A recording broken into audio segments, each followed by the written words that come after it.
इसको ऐसे, इसको मिनिमाइज करके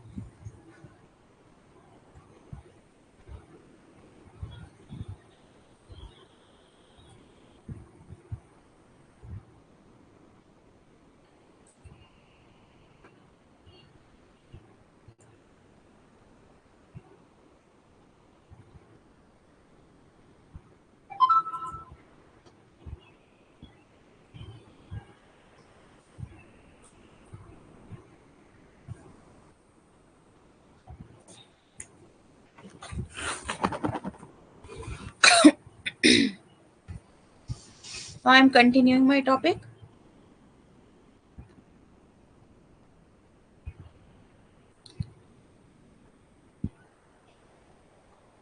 The uterus is abdominally felt ovoid. आपको ओवल यूट्रस फील होगा जब आप पाल्पेट करेंगे. The uterus feel soft and elastic. Braxton Hicks contraction, ये क्या होते हैं? What are Braxton Hicks contractions?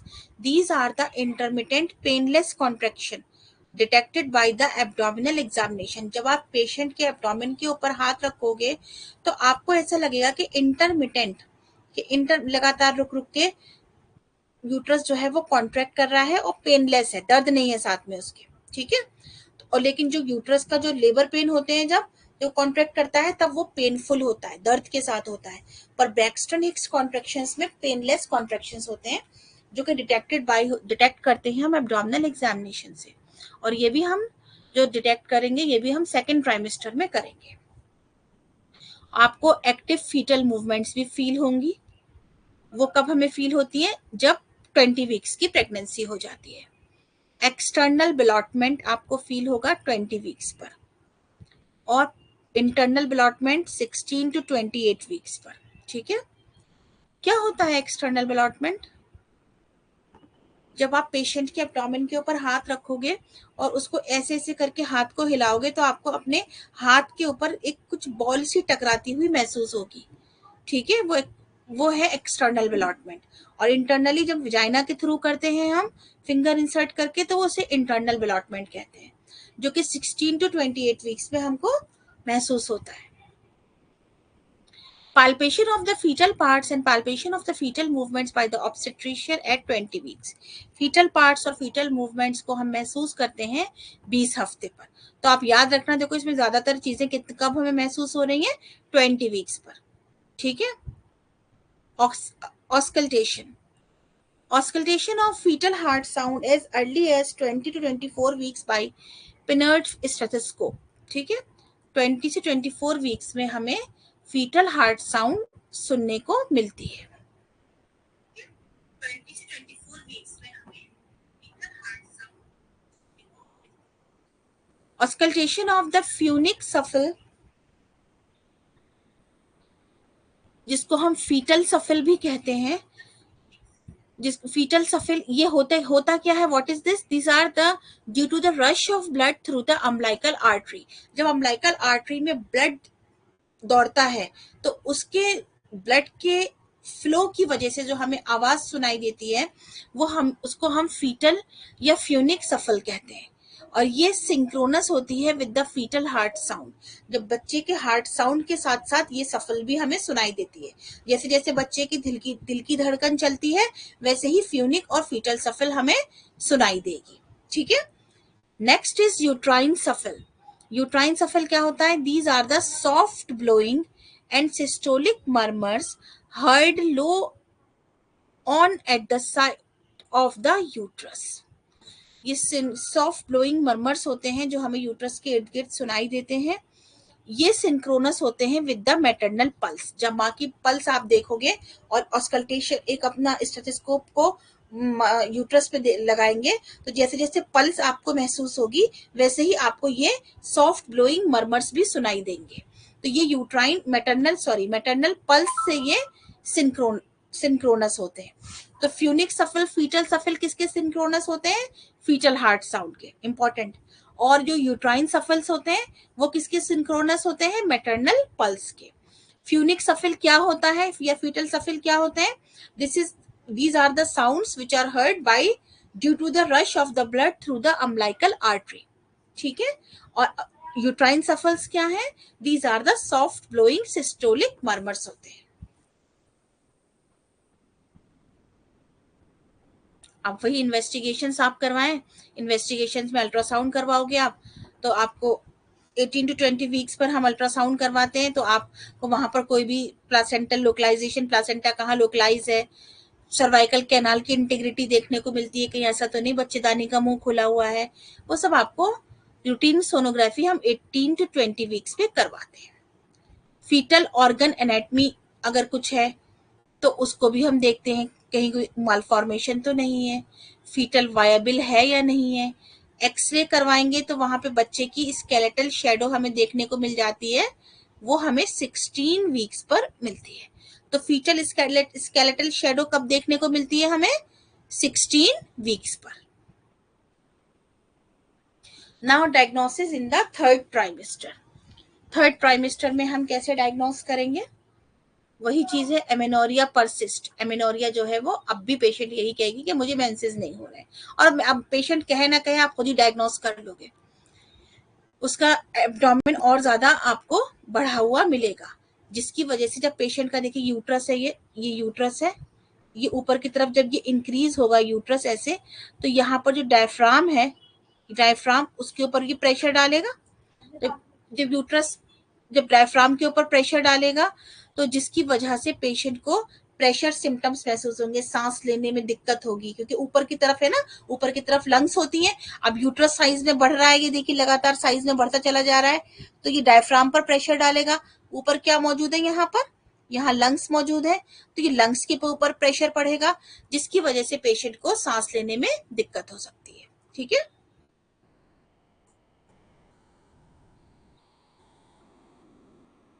Clear?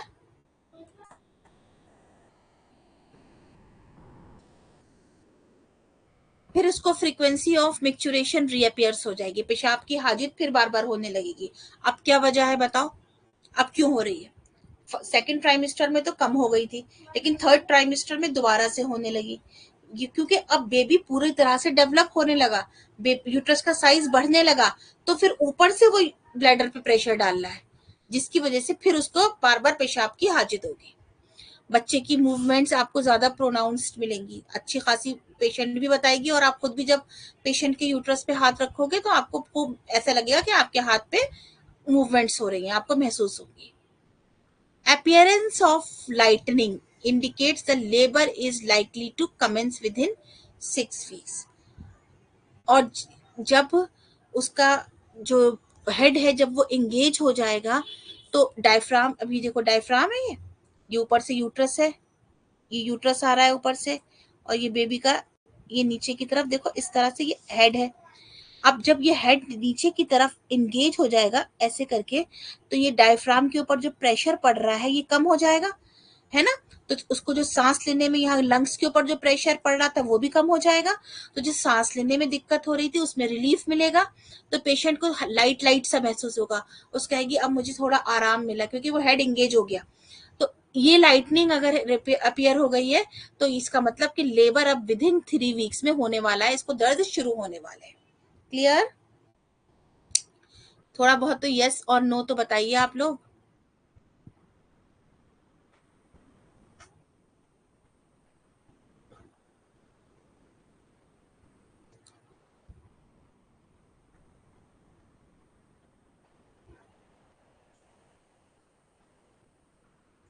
चलिए, साइंस।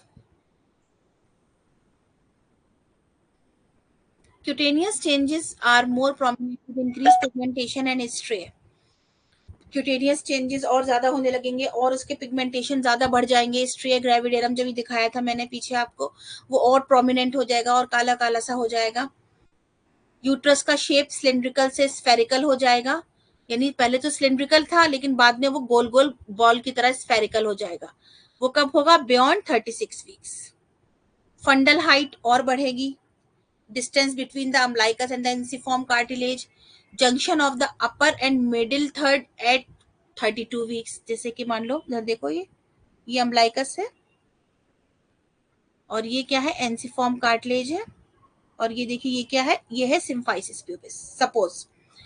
अब ये at the junction of the upper and middle third at 32 weeks, ये देखिए यहाँ पर जब फंडल हाइट यहाँ पर मिलेगी, junction of the upper and middle third, यहाँ पर ये कब मिलेगी हमें, 32 वीक्स पर यहाँ पर हमको ये फंडल हाइट मिलेगी। ठीक है, लेवल ऑफ एनसी फॉर्म काट ले, जी देखिए एनसी फॉर्म काट लीजिए, इसके लेवल पे जो हमें फंडल हाइट मिलेगी वो कब मिलेगी, 36 वीक पर। ठीक है, और फिर उसके बाद कम्स डाउन, ये फंडल हाइट दोबारा से कम्स डाउन हो जाएगी 32 वीक्स के लेवल पर ही, यानी जब 32 वीक्स पर थी जब दोबारा से 32 पे आ जाएगी, लेकिन ये कब आएगी 40 पर। अब आप लोग पूछोगे कि ये 36 पर तो ऊपर थी, लेकिन जब 40 हफ्ते की प्रेगनेंसी हुई तब दोबारा से वो 32 लेवल्स पर आ गई। तो वजह क्या थी, क्योंकि हेड यहाँ पर आकर इंगेज हो गया, पेल्विस में आकर यहाँ पर इंगेज हो गया हेड। जब हेड इंगेज हो गया, अंदर नीचे घुस गया पेल्विस में, तो यहाँ पर ये फंडल हाइट भी ड्रॉप डाउन हुई, तो वो 40 वीक्स पर, 40 वीक्स की जो हाइट है वो 32 वीक्स पे आ जाएगी। लेकिन इसमें एक फर्क मिलेगा, 40 वीक्स की हाइट पर फ्लैंक्स फुल होंगे, उसके फ्लैंक्स दोनों साइड के क्या होंगे, वो फुल होंगे, और हेड क्या होगा, इंगेज होगा।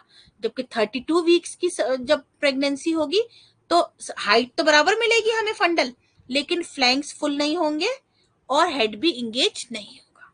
क्लियर?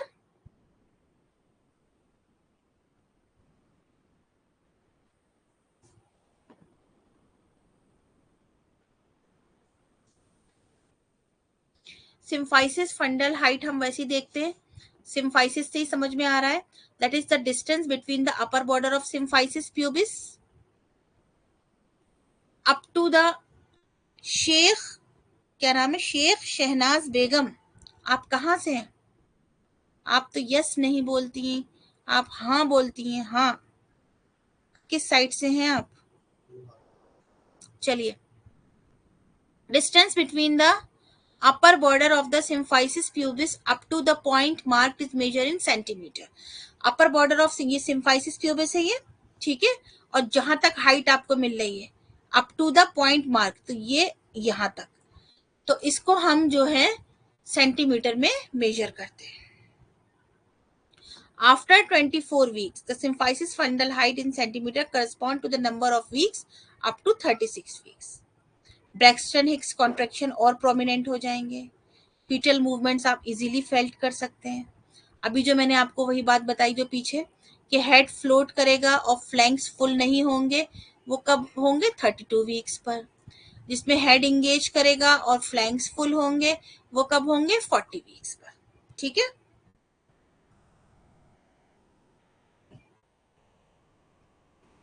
अच्छे से आपको फीटल हार्ट साउंड भी सुनाई देगी। अल्ट्रासाउंड आप करवाएंगे, अल्ट्रासाउंड में आपको एक्यूरेट फीटल ग्रोथ असेसमेंट आपको मिल जाएगा, और एमनियोटिक फ्लूइड वॉल्यूम असेस हम कर सकते हैं अल्ट्रासाउंड में। उससे हमको पता चल जाएगा कहीं ऐसा तो नहीं पेशेंट को ओलिगोहाइड्रोमनियस है, that is the amniotic fluid कम तो नहीं है, या ऐसा तो नहीं पॉलीहाइड्रोमनियस है, इसका मतलब होता है कि एमनियोटिक फ्लूइड ज्यादा तो नहीं है। ये कंप्लीट हो गया third trimester diagnosis of pregnancy.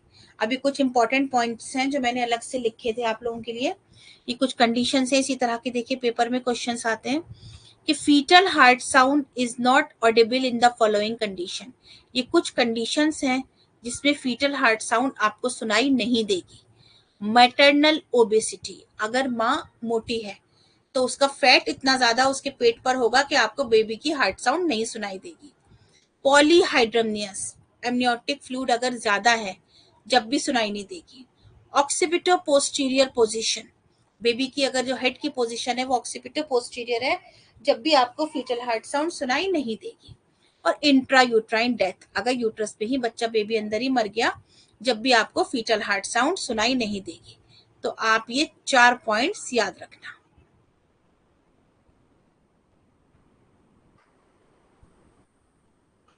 Next condition is pseudocyesis. Pseudocyesis phantom, और इसको हम फॉल्स प्रेगनेंसी भी कहते हैं। यूनानी टर्मिनोलॉजी है रजा। या हमले काजिब भी कहते हैं, रजा या हमले काजिब। दैट इज पेशेंट को महसूस होता है कि वो प्रेग्नेंट है, लेकिन हकीकत में पेशेंट प्रेग्नेंट नहीं होती है। इसकी वजह क्या होती है? देखिए, पहला इज साइकोलॉजिकल डिसऑर्डर, जो दिमागी तौर पे पेशेंट साइकोलॉजिकली डिस्टर्ब्ड होती हैं, उनमें ज्यादा होता है। More common in infertile women, जो जिनके बच्चे नहीं होते, इनफर्टाइल होती हैं जो औरतें, उन लोगों में ये ज्यादा देखने को प्रॉब्लम मिलती है, क्योंकि उन्हें बेबी की हाजित होती है कि उनके बेबी हो, लेकिन हकीकत में उनको नहीं होता है, लेकिन उन्हें ऐसा लगता है कि वो प्रेग्नेंट है। ऐसी औरतों में मोस्टली मेंसेस भी रुक जाते हैं, एब्डोमेन भी बढ़ने लगता है, लेकिन उसकी वजह क्या होती है कि फैट डिपोजिशन की वजह से। ब्रेस्ट से सिक्रीशंस भी होते हैं, और इंटेस्टाइनल मूवमेंट्स होती हैं, तो पेशेंट को ऐसा महसूस होता है कि वो इंटेस्टाइन नहीं मूव कर रही है, वो उसका बेबी की मूवमेंट्स है। तो इसीलिए हम इसको फॉल्स प्रेगनेंसी कहते हैं। इसको स्यूडोसाइसिस, फैंटम और फॉल्स प्रेगनेंसी राजा। एब्सोल्यूट या पॉजिटिव साइंस ऑफ प्रेगनेंसी, कुछ साइंस हैं जो हम प्रेगनेंसी के देखते हैं जिससे हमको कंफर्म हो जाता है कि पेशेंट प्रेग्नेंट है। एक तो आपने जब पालपेट करा एब्डोमेन, तो आपको फीटल पार्ट अच्छे से पालपेट हो गए, बच्चे की मूवमेंट्स महसूस हुई। ऑस्कल्टेट करा तो हार्ट साउंड सुनाई दी। अल्ट्रासाउंड करवाया आपने, तो वहां एम्ब्रियो और फीटस साफ साफ नजर आ गया। रेडियोलॉजिकल रेडियो एक्सरे करवाया, वहां आपको बच्चे की स्केलेटन शेडो मिल गई उसकी। और वो कब मिलती है बताया था मैंने आपको, 16 वीक्स पर, 16 वीक्स पर। Science of previous child birth, पहले बच्चा हो चुका है, उसके क्या साइन है कि पेशेंट आपके पास आई, देखकर बता देते हैं ना डॉक्टर, कह रहे तुम पहले से इसकी बेबी कैरी कर चुकी है ये, तो उसके ये है साइंस। पहला, ब्रेस्ट में क्या साइन मिलेगा कि ब्रेस्ट फ्लैबी होंगे और निपल प्रोमिनेंट होंगे। एब्डोमेन में आप देखोगे एब्डोमिनल वॉल लैक्स होगी, ढीली ढाली लूज होगी, लीनिया नाइग्रा मिलेगी और व्हाइट स्ट्रे प्रेजेंट होंगे। जो स्ट्रे ग्रेविडेरम है, प्रेगनेंसी के बाद जो औरतें डिलीवर कर देती हैं बच्चे को, तब भी वो निशान उनके पेट पर रह जाते हैं, लेकिन प्रेगनेंसी के टाइम पर तो वो डार्क कलर के होते हैं और डिलीवरी के बाद वो सफेद कलर के हो जाते हैं। यूट्रस की वॉल लेस रिजिड होगी, पेरिनियम उसका लैक्स होगा, और वहां पे अगर एपिजियोटमी लगाइए तो वहां उसका निशान बना होगा, स्केयरिंग होगी। इंट्राइटस, जब वेजाइनल इंट्राइटस आप देखोगे तो वहां करेंक्यूले माइटीफॉर्म्स मिलेगी। करेंक्यूले बहुत इंपॉर्टेंट है ये। करेंक्यूले माइटीफॉर्म्स होती क्या है? These are the small elevations of round mounds of hymen encircling the vaginal orifice found in sexually active and postpartum females. इस तरह का देखो, हाइमन के इर्द गिर्द इस तरह से ये राउंडेड राउंडेड माउंट्स मिलते हैं। इसको हम कहते हैं कैरेंक्यूलाई माइटीफॉर्म्स। ये इस बात की निशानदेही करते हैं कि इसको पहले से बच्चा हो चुका है, इस लेडी को। सर्विक्स, सर्विक्स उसका सिलेंड्रिकल होगा, एक्सटर्नल ऑस जो होगा उसका सिलेंड्रिकल होगा, या ट्रांसवर्स पेचुलस सिलिट होगी। देखो इस तरह से होगा, सपोज आपने देखा ये, और ये है बीच में सर्विक्स। जो नल्ली पैरस होंगी, जिनकी कोई बच्चे नहीं होंगे, तो उनका सर्विक्स तो आपको ऐसे नजर आएगा, लेकिन जिनके पहले बेबी हो चुके हैं, डिलीवरी नॉर्मल हो चुकी है, तो उनका सर्विक्स आपको ऐसे नजर आएगा, ट्रांसवर्स सी स्लिट सी नजर आएगी। ठीक है, ये फर्क होता है दोनों। Sorry. Estimation of gestational age, या ईडीडी आप कैसे निकालोगे कि फला को बच्चे कब हो जाएगा? निकाल देते हैं ना, इस दिसंबर 12 को आपको बेबी हो जाएगा, तो इसके लिए कई फॉर्मूलाज होते हैं। पहला फॉर्मूला है 266 days from the date of single fruitful coitus. जब उसका सिंगल फ्रूटफुल क्वाइटस हुआ, उसमें 266 डेज प्लस कर दो। लेकिन अब ये निकालना जरा मुश्किल रहता है कि कैसे कोई बता सकता है कि सिंगल फ्रूटफुल क्वाइटस कब हुआ। दूसरा होता है नेगलिस फॉर्मूला, जिसमें हम 9 मंथ प्लस 7 डेज करते हैं। इसमें देखो कैसे निकालते हैं। सपोज के पेशेंट को 5 जुलाई को मेंसेस हुए, 5 जुलाई को हुए, तो उसमें 9 मंथ्स प्लस करिए 5 जुलाई में, 5 जुलाई के बाद अगस्त, सितंबर, अक्टूबर, नवंबर, दिसंबर, जनवरी, फरवरी, मार्च, अप्रैल, यानी 5 अप्रैल को उसको 9 मंथ हो जाएंगे और उसमें 7 डेज और प्लस कर दो, यानी 12 अप्रैल। तो इस फॉर्मूला के थ्रू 12 अप्रैल उसकी ईडीडी है। आप अगर पेशेंट बता दे कि मेंसिस की अपनी डेट बिल्कुल सही कि उसको मेंसिस की क्या डेट है, तो आप ईडीडी निकाल दोगे आराम से, 9 मंथ प्लस 7 डेज। और इस फॉर्मूला का नाम है नेगलिस फॉर्मूला। ठीक है। एक और है फॉर्मूला जिसमें 22 वीक्स प्राइमी में और 24 वीक्स मल्टी में ऐड कर दो to the date of quickening. यानी कि क्विकनिंग क्या है, जब उसको पहली बार बच्चे की मूवमेंट महसूस हुई, उसको लगा कि उसकी अंदर जिंदगी पल रही है, तो उस डेट में 22 वीक्स प्लस कर दो, तो वो तो प्राइमी की जेस्टेशनल एज निकल आएगी। और उसी क्विकनिंग में अगर 24 वीक्स प्लस कर दो तो मल्टी की जेस्टेशनल एज निकल आएगी। ठीक है। ये इंपॉर्टेंट पॉइंट है, देखो ये वाला कि ossification upper end of tibia, यानी बच्चे का, माँ की बात नहीं हो रही है, बेबी की हो रही है। तो बेबी का जो टीबिया का जो अपर एंड है वो ऑसिफाई हो जाता है प्रेगनेंसी के 38 से 40 वीक्स में। आपने क्या देखा कि ऑसिफिकेशन हो गया टीबिया का, तो आप खुद ही समझ गए कि ये पेशेंट की जो प्रेगनेंसी है वो 38 से 40 वीक्स है। और लोअर एंड जो ऑसिफाई होता है वो 36 से 37 वीक्स में होता है। ये पॉइंट याद रखो। अल्ट्रासाउंड आपने करवाया, अल्ट्रासाउंड में आपने क्या देखा, crown rump length. First trimester में हम क्राउन रम्प लेंथ देखते हैं, सेकेंड ट्राइमेस्टर में देखते हैं by parietal diameter. By parietal diameter किसका देखते हैं, बेबी का, बेबी के हेड का। ठीक है। और थर्ड ट्राइमेस्टर में, अच्छा पहले ये देख लीजिए आप कि क्राउन रम्प लेंथ होती क्या है, what is crown rump length.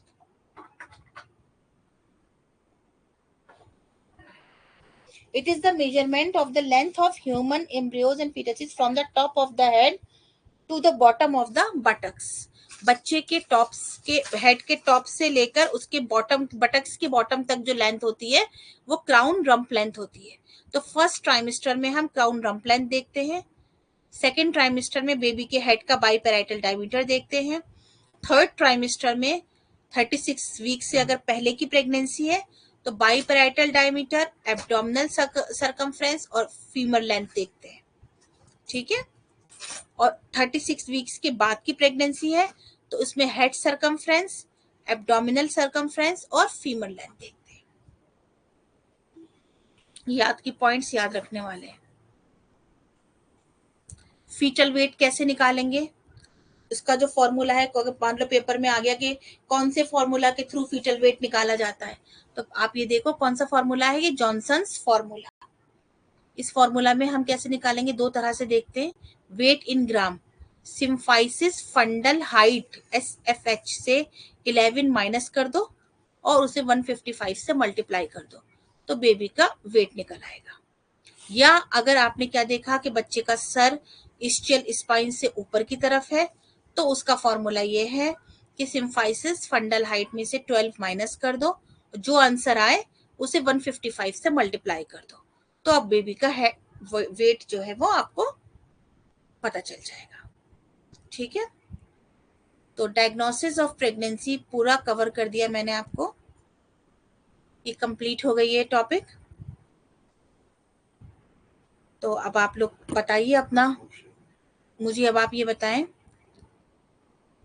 नेगलेस formula क्या होता है, व्हाट इज नेगलेस फॉर्मूला, कैसे निकालते हैं इससे ईडीडी। डेट में बता रही हूँ आपको, डेट है पेशेंट की LMP 10 मई, 10 मई LMP है। अब आप लोग जल्दी से ईडीडी बताइए इस पेशेंट की क्या होगी, कब इसको बेबी होगा। उसको लास्ट मेंस्ट्रुअल पीरियड उसका 10 मई है।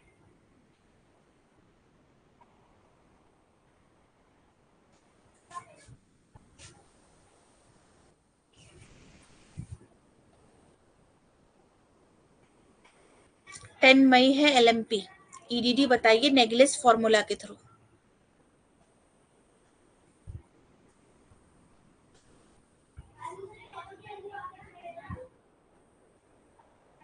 Yes 17 February, good. ठीक है, 17 फरवरी।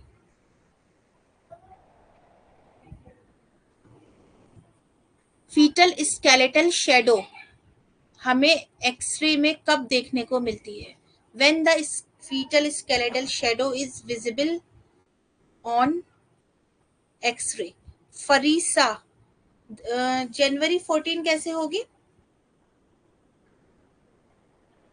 यस, आपने सही बताया, 16 वीक्स। फरीसा, आपने ईडीडी 14 जनवरी क्यों बताई है? भाई मैंने 10 मई बताया आपको, 10 मई में 9 मंथ्स प्लस करिए। फरीसा को बता रही हूँ मैं, आपने गलत बताई है ईडीडी। 10 मई, जून, जुलाई, अगस्त, सितंबर, अक्टूबर, नवंबर, दिसंबर, जनवरी, फरवरी। 10 फरवरी क्या हो गया उसको? 9 मंथ हो गए, और उसमें 7 डेज प्लस करिए तो हो जाएगा ना ये 17 फरवरी। हाँ, आप लोगों ने ठीक बताया, 16 weeks. Good. What are Montgomery's tubercles? Montgomery's tubercles क्या होते हैं? अब मैं आपको ऑप्शन दे रही हूँ, 4 option. These are dilated sweat glands, dilated sebaceous gland, none, both.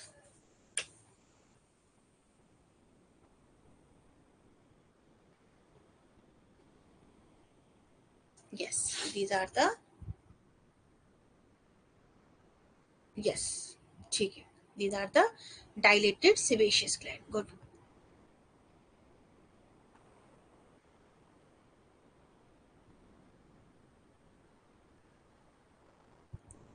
What is the half life of HCG hormone?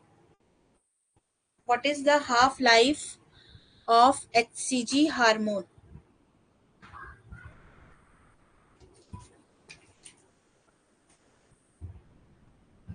बताइए, हाफ लाइफ क्या है HCG की?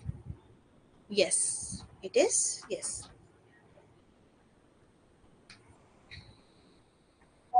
Next question is, what is the doubling time of HCG? Doubling time of HCG.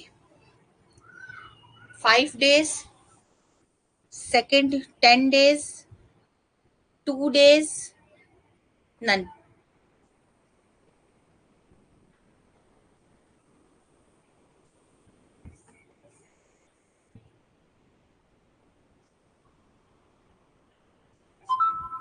Doubling time of HCG बताइए। 5 days, 2 days, 10 days, none। नहीं पता किसी को?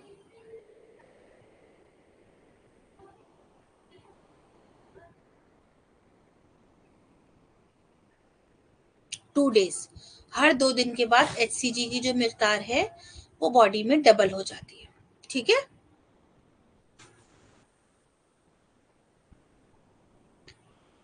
फ्यूनिक, yes, फ्यूनिक सफल इज सिंक्रोनस विद, फ्यूनिक सफल किसके साथ सिंक्रोनस होती है?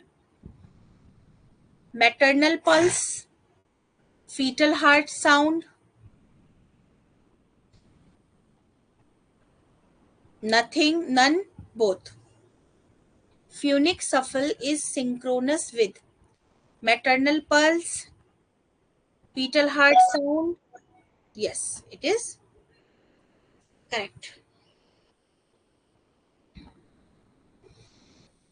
Correct. तो now I hope आप लोगों को समझ में आ गया है।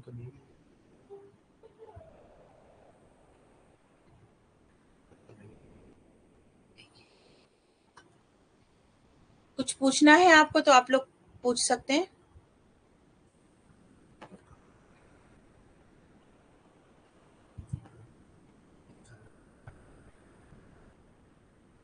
आदिल, आप कुछ पूछना चाह रहे हैं?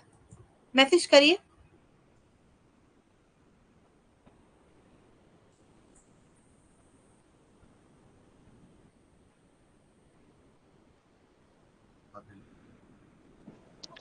यस, आदिल पूछिए।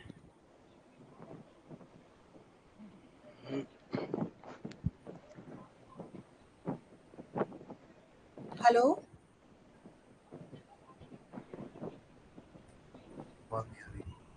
मुझे कुछ नहीं पूछना।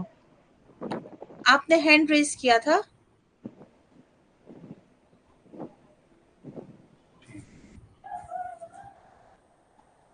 मेरी आवाज आ रही है? हेलो, मेरी मेरी आवाज आपको कुछ पूछना है? जी पूछना है। आवाज आ रही है? ठीक है।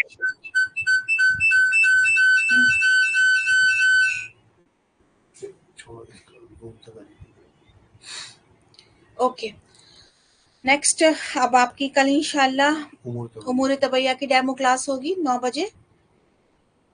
चलिए अब मैं यही स्टॉप करती हूँ। अल्लाह हाफिज।